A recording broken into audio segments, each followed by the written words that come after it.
I think it's really important that we situate the economic crisis not as being caused by COVID. It was triggered by COVID.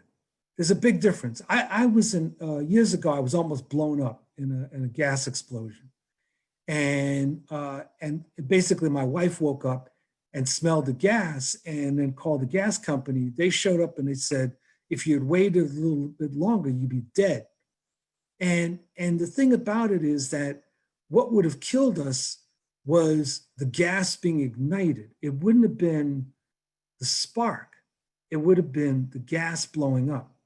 The COVID was the spark. The underlying problems in the economy have been there, and so there's issues. This becomes really important in terms of how we talk between now and November, but also after that. The people have to understand that there had been some underlying, very deep problems with this economy that have been getting worse and worse, and that COVID triggered it. So that's my preface. Specifically in terms of your question, my experience is that organized labor, by and large, doesn't do very well in fighting unemployment. Sometimes it will respond when members of a particular bargaining unit that unions represent are laid off or a company is shutting down. But in terms of thinking strategically about unemployment, forget it. I mean, for the most part, the organized labor just doesn't do that.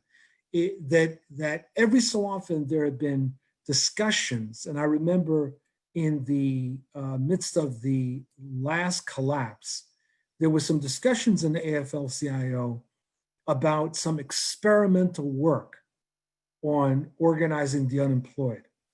And then all of a sudden, I think it was the 2010 election was upon us, and that whole idea was thrown out.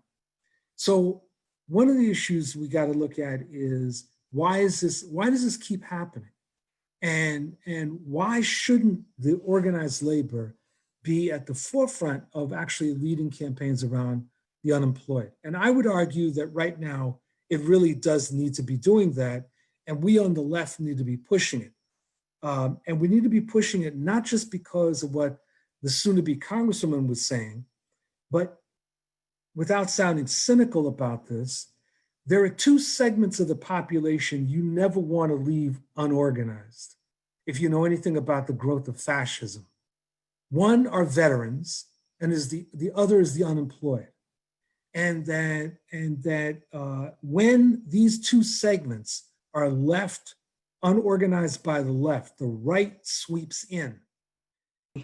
Huge interruptions. And I think Bill is right. You know, when we talk about the impact of COVID, I tend to call it an interruption. It's interrupted, not changed, but interrupted the economy. It's interrupted politics. It's interrupted cultural continuity.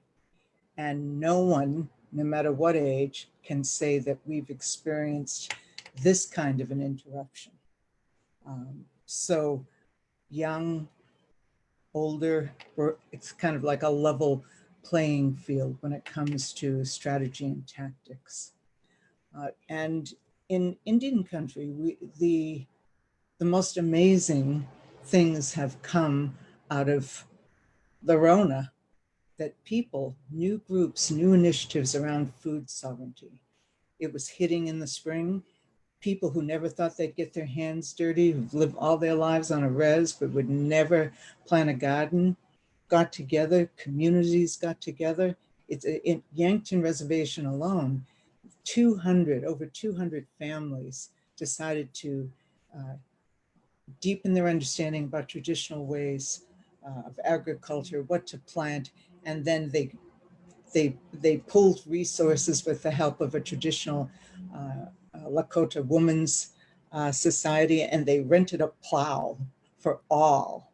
And they spent 2 days just plowing it up and the land and then planting. And that's an example of people turning to community. I also think that and so one of the first things that we did after I was elected president of the local labor council is we organized a committee called the International Solidarity Committee.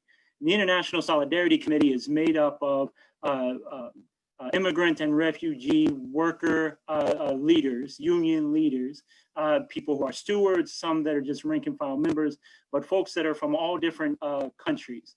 And so we created the International Solidarity Committee. The purpose of that was, number one, to give leadership and voice to the immigrant and refugee communities within the labor movement and within the broader working class.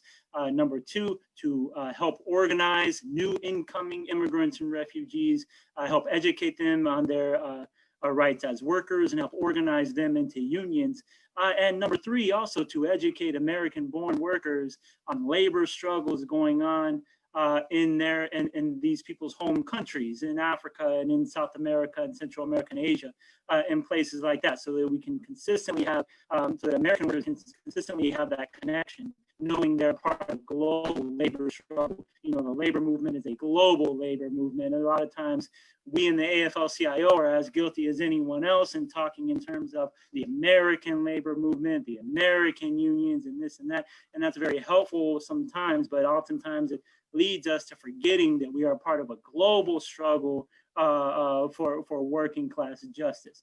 But because we had built those institutions before the coronavirus hit, the workers at that plant were able to identify early in 2020 that the plant could become a potential hotspot for the virus because they're in constant contact with their families, their fellow workers, their friends back in their home countries. And so they're getting reports from Asia, from Africa, from Eastern Europe, from South America of how the virus is impacting them in their communities. So they raised the alarm really early in 2020. Unfortunately, the bosses at the plant didn't take the concern seriously. The workers were raising the alarm. We stopped having our cultural events. We stopped having union meetings. We started having them virtually. We started adjusting to this, months before the plant agreed to do any of these things. And because of that, because of the inaction and timidity of the bosses, it led to that plant becoming, for quite a while, the #1 hotspot in the United States for the coronavirus.